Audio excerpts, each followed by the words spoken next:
ভূত প্রেত ডানা ধরতি এসব নিয়েই তো রয়েছে বাঙালির অনেকটাই আগ্রহ। কিন্তু এই ভূত প্রেত কি সত্যিই আছে, না সবই আমাদের কাল্পনিক গল্প?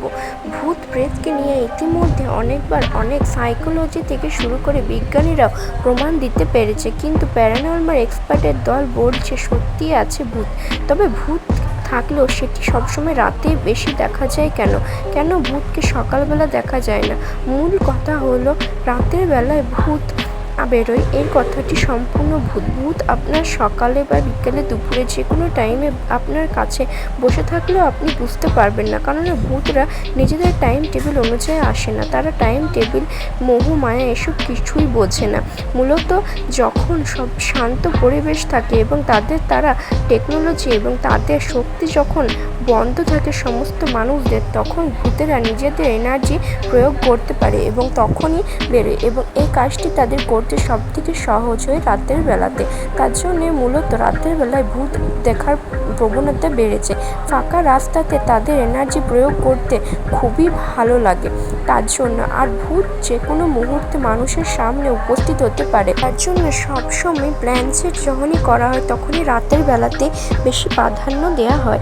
এবং ভূত প্রেত যে শক্তি আসে সেটি বিখ্যাত বিজ্ঞানী এপিজে আব্দুল কালামও বলে গিয়েছে যে আত্মার কোনোদিন মৃত্যু হয় না। দেহের মৃত্যু হলেও আত্মার মৃত্যু হয় না, এবং সেই আত্মায় অতৃপ্ত হয়ে চারদিকে ঘুরে বেড়ায়, এবং সেখানে যে মানুষের মন যত বেশি কুচুটে, অর্থাৎ যে মানুষের মন যত বেশি খারাপ, সে আত্মাও তার থেকে দ্বিগুণ বেশি খারাপ ভূতরূপে পরিণত হতে পারে। এবং এটি সত্যি কথাই যে ভূত থাকুক আর না থাকুক, আত্মা প্রেতাত্মা এসব আমাদের চারপাশে প্রতিনিয়ত ঘুরে বেড়াচ্ছে।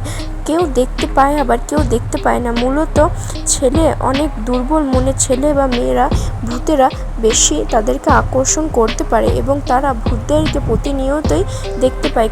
এবং ভূতের যে ধরার যে ঘটনাগুলি প্রচলিত রয়েছে সেটি এখান থেকেই শুরু হয়েছে। যখনই কোনো দুর্বল মনের মানুষ, অর্থাৎ ছেলে হোক বা মেয়ে, যখনই ভূতের খবরে পড়ে বা ভয় খায়, তারপর থেকে তাদের শুরু হয় নিজের মনের মধ্যে ভীতু, এবং এরপর থেকে সবাই হয়তো ধারণা করে যে সে মেয়েটি বা ছেলেটিকে হয়তো ভূতে ধরেছে, কিন্তু এটি হলো সম্পূর্ণ একটি কাল্পনিক। এর পরবর্তীতে আত্মা বা ভূত আপনাকে ভয় দেখাতে পারলেও আপনার শরীরে সেটি প্রবেশ করতে পারে না, কেন মানুষের শরীরে আগের থেকে আরেকটি আত্মা বিরাজমান থাকে তার জন্য। তাই ভূতে ধরা বা ভূত সংক্রান্ত বিভিন্ন বুজরুগিগুলিকে একবারই হচ্ছে কাল্পনিক, কিন্তু আত্মা বা প্রেতাত্মাগুলি রয়েছে সত্যি এ পৃথিবীতে। প্যারানর্মাল এক্সপার্ট অনেকবারই তার প্রমাণও দিয়েছেন।